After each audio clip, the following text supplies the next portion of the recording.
Hello everyone. Today's our discussion topic is muscles of pharynx. Now, what is pharynx?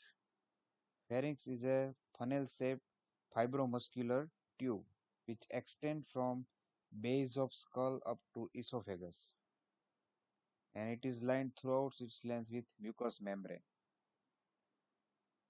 Now, according to function, pharynx is what? So, pharynx acts as a common channel for the both food as well as air. Now, measurement of the pharynx. Length of the pharynx is about 12 to 14 centimeter, while width of the pharynx at the base about 3.5 centimeter, and at the esophageal junction, pharyngoesophageal junction, it is about 1.5 centimeter. Now location. Pharynx is situated behind the cavities of the nose, mouth, and larynx, and along with it communicates. Now subdivision of the pharynx. Pharynx is divided into three parts from above downward. Nasopharynx, which lies behind the nasal cavity, oropharynx, which lies behind the oral cavity, and laryngopharynx, which lies behind the larynx. So all the three parts, nasopharynx, oropharynx, and laryngopharynx, in short, form the pharynx. Now we discuss about the this diagram showing the common passage for the air as well as food. Now within the nasopharynx and oropharynx, there are one isthmus are there, pharyngeal or nasopharyngeal isthmus, and this one is the oropharyngeal isthmus. This nasopharyngeal isthmus actually is formed by the one of the muscle of the soft palate, that is the palatopharyngeus muscle. So posterior most fiber of the palatopharyngeal muscle which sweep backwards and they passes deep to the mucosa of the pharyngeal wall, and on deglutition they becomes enlarged and form the Paswan's ridge or Paswan's muscle. So this Paswan's ridge on elevation during deglutition that form the pharyngeal or nasopharyngeal isthmus, means it prevents the passage of food inside the nasal cavity. So it protects the nasopharynx. Same, there is a oropharyngeal isthmus is there. It separates the oral cavity from the oropharynx, and that is formed by the arching fiber of the palatoglossal arches. So it protects the oral cavity from the oropharynx. Means after deglutition, food is prevented from pharynx to mouth, or it also prevented from passing upward. So these two isthmus are important within the passage of the nasopharynx and oropharynx. And this one is the laryngopharynx that lies behind the laryngeal cavity, behind the laryngeal inlet as well as laryngeal wall. So laryngopharynx start from the upper border of epiglottis up to the lower border of cricoid cartilage, that is lies at the level of C6 vertebra, and from that onward there is a starting of esophagus. So anteriorly there is a air passage that is called the larynx and downward called as a trachea, and posteriorly it is a laryngopharynx and then esophagus. Okay, so in short, pharynx extend from base of skull up to esophagus. Now we discuss about some superficial aspect of the structure of the pharynx from inside to outside. It is made up of mucosa, this pink curved line that is called the mucosa, mucous membrane of the pharynx. Then there is a submucosa, this white color space, that is a submucosa. Then there is a pharyngobasilar fascia, this one. This is the pharyngobasilar fascia. Then there is a muscular cord, means pharyngeal muscles are situated. These are the constrictor muscle as well as longitudinal muscles are present deep to this. Then deep to the muscular layer there is a buccopharyngeal fascia. So this one is a buccopharyngeal fascia. So this is the structure of the pharynx from base of skull up to the esophagus. Now we discuss about the muscles of the pharynx. So these muscles of the pharynx are the two types, constrictor muscle as well as longitudinal muscles.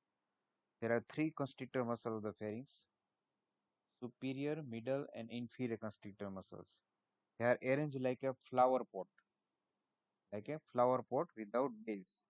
Means place one above the other and open in front for communication with the nasal, oral, and laryngeal cavities.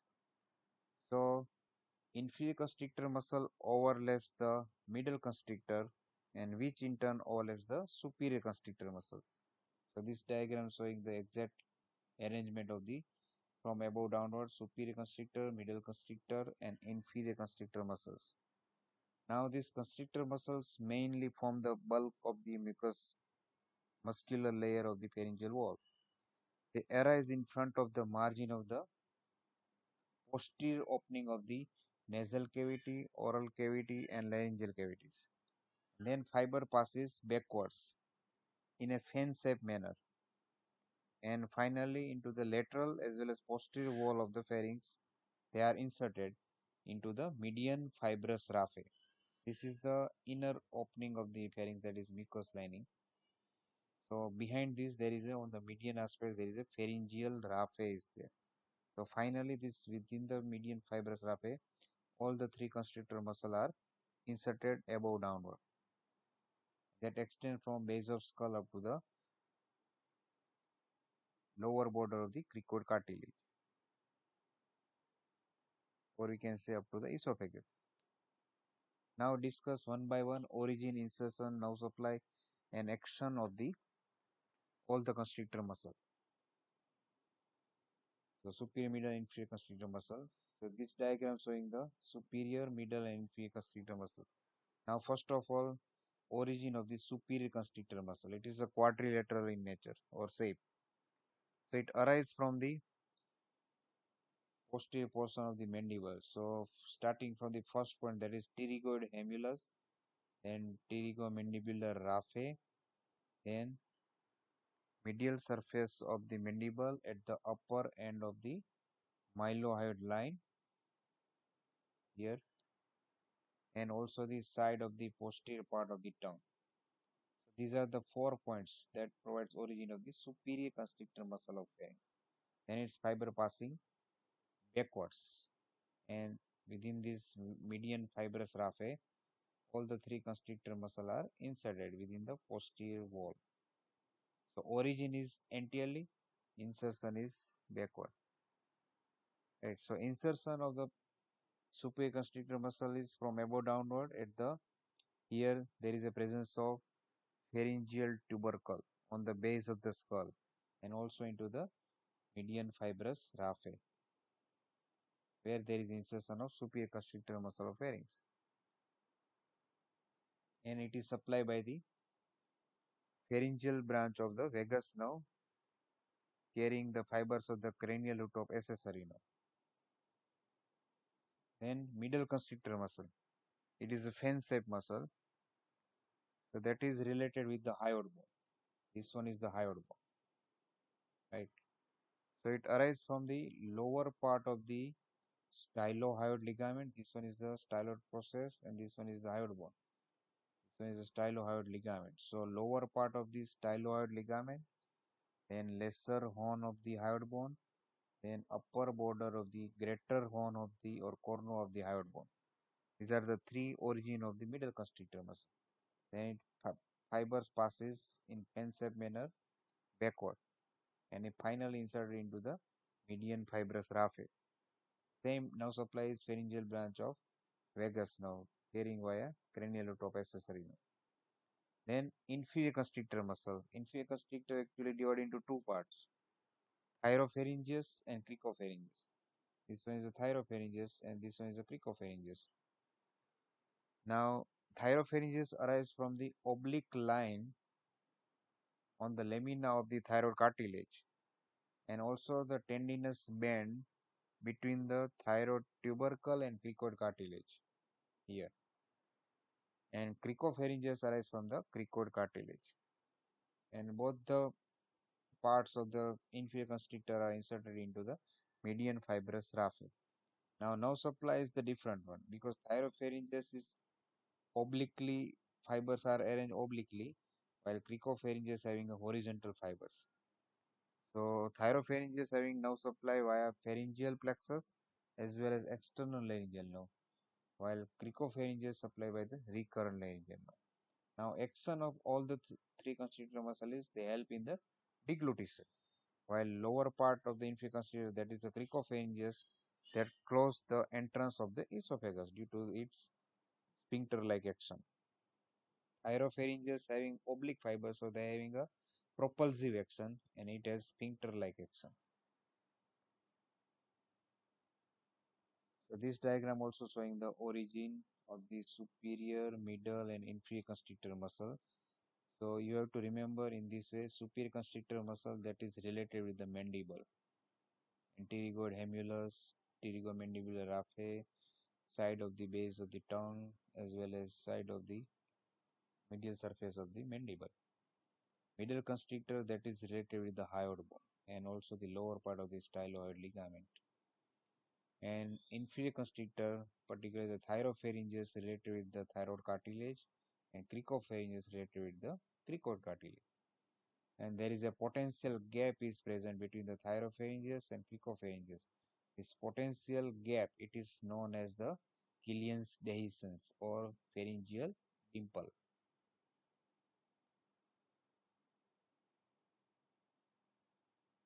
This diagram showing the side view of the constrictor muscle, superior, middle, and inferior. This is a posterior view of the. Here there is insertion of all the constrictor muscle can be seen. This one is a pharyngeal tubercle. There is insertion of upper fiber of the superior constrictor. Then rest of the constrictor muscles are inserted into this pharyngeal raphe, median pharyngeal raphe. So superior constrictor, middle, and inferior constrictor. Then there is a esophagus. So inferior constrictor having two types of fiber, thyropharyngeus and cricopharyngeus. Between these two, there is a gap can be seen that is called as a Killian's dehiscence. Now longitudinal muscles. These muscles run longitudinally from above downward and from the longitudinal muscular cord. There are three muscles, stylopharyngeus, palatopharyngeus, and salpingopharyngeus. This one is the styloid process, the stylopharyngeus, and from the palatopharyngeus, and from the auditory tube, that is the salpingopharyngeus. Right. Now, first we discuss the origin, insertion, and nerve supply. Stylopharyngeus, it arises from the medial surface of the base of styloid process. Medial surface of base of styloid process. And it is inserted into the posterior border of the lamina of thyroid cartilage. And that is supplied by the nerve of third arch, that is the glossopharyngeal. Then palatopharyngeus comes from the palate. So it has origin has two fasciculi, anterior and posterior, from the upper surface of the palate and aponeurosis, from where palatopharyngeus is arise and fiber passes downward and inserted same as the stylopharyngeus, that is posterior border of lamina of thyroid cartilage here, and that is supplied by the cranial root of accessory, no, like the muscles of soft palate. And salpingopharyngeus, last one, comes from the auditory tube, the lower part of the cartilaginous part of auditory tube, from where this fiber are arise, then passing downward and inserted into the posterior border of the lamina of thyroid cartilage. Insert all the three muscles from the common seat and they are inserted into the posterior border of the lamina of thyroid cartilage.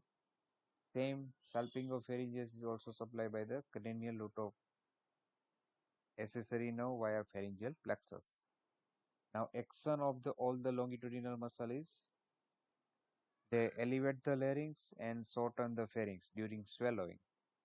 So at the same time, palatopharyngeal sphincter formed by the some fiber of the palatopharyngeus muscle close the nasopharyngeal isthmus, as I already discussed in the earlier portion of the pharynx. So this is about the action of the longitudinal muscle. This diagram showing the two fasciculi of the palatopharyngeus salpingopharyngeus, and stylopharyngeus muscle. So all the three muscle here they are inserted into the posterior border of lamina of thyroid cartilage. Okay, so this is the longitudinal muscles, origin, insertion, and now supply. Okay, now clinical aspect of this Killian's dehiscence. What is it? So this diagram showing the pharyngeal pouch or Janker's diverticulum. What is it? So in case of inferior constrictor muscle of pharynx, it has two parts, thyropharyngeus as well as cricopharyngeus. Thyropharyngeus is made up of oblique fiber. Cricopharyngeus made up of horizontal fiber or transversely situated fibers. So there is a potential gap, particularly in the posterior part, is present. That is called as the pharyngeal dimple or Killian's dehiscence. Okay. Now mucosa and submucosa of the pharynx may be bulged through this weak area and form a pharyngeal pouch, or we can say Zenker's diverticulum. Why this can occur? Because the formation of the pharyngeal pouch in the region of Killian dehiscence is due to the neuromuscular incoordination in this region, because the two parts of the inferior constrictor having a different nerve supply,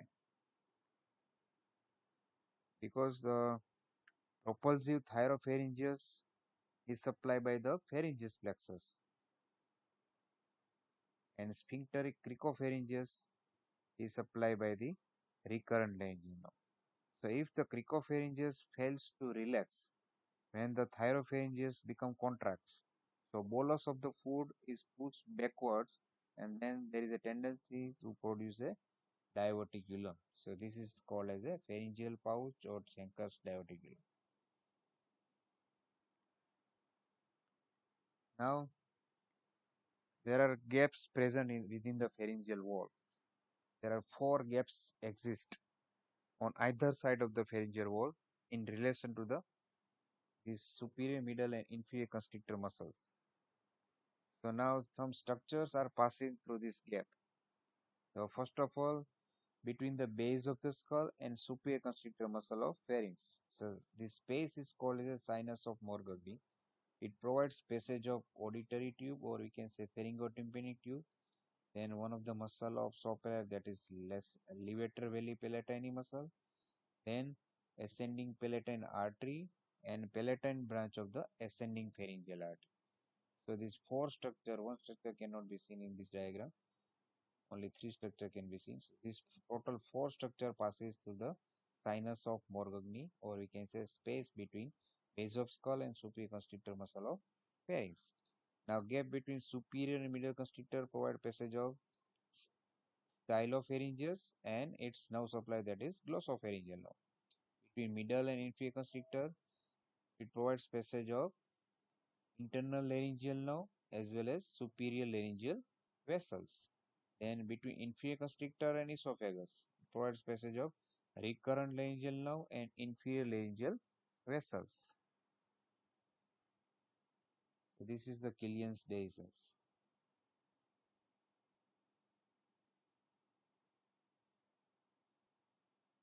Here, between thyropharyngeus and cricopharyngeus, there is a small gap is there. That is called the Killian's dehiscence. Now, nerve supply. Motor nerve supply, all the pharyngeal muscles are supplied by the cranial root of accessory nerve via pharyngeal branch of vagus and pharyngeal plexus, except stylopharyngeus, which is supplied by the glossopharyngeal nerve. Now, sensory nerve supply of the pharynx. First of all, the nasopharynx. It is supplied by the pharyngeal branch of the pterygopalatine ganglion, and that is carrying fibers via maxillary division of the trigeminal nerve. So V2 means maxillary division of trigeminal nerve. Now oropharynx, that is supplied by the ninth cranial nerve, that is the glossopharyngeal nerve. And laryngopharynx, that is the branch of the vagus nerve supplied by the internal laryngeal nerve. So all the parts of the pharynx supplied by these different nerves. Now some clinical anatomy of the pharynx. Difficulty in swallowing. that is called as a dysphagia. And inflammation of the mucosa of the pharyngeal wall, that is called as a pharyngitis. So this diagram showing the some bacterial infection of the pharyngeal wall. This one is a uvula. This one is a palatopharyngeal palatoglossal arch. There is a patch formation within the tonsillar area, and also redness occur in the posterior aspect of the pharyngeal wall. So that condition is called a pharyngitis. So this is about the structure as well as muscles of the pharynx. I hope you understood very well. Thank you.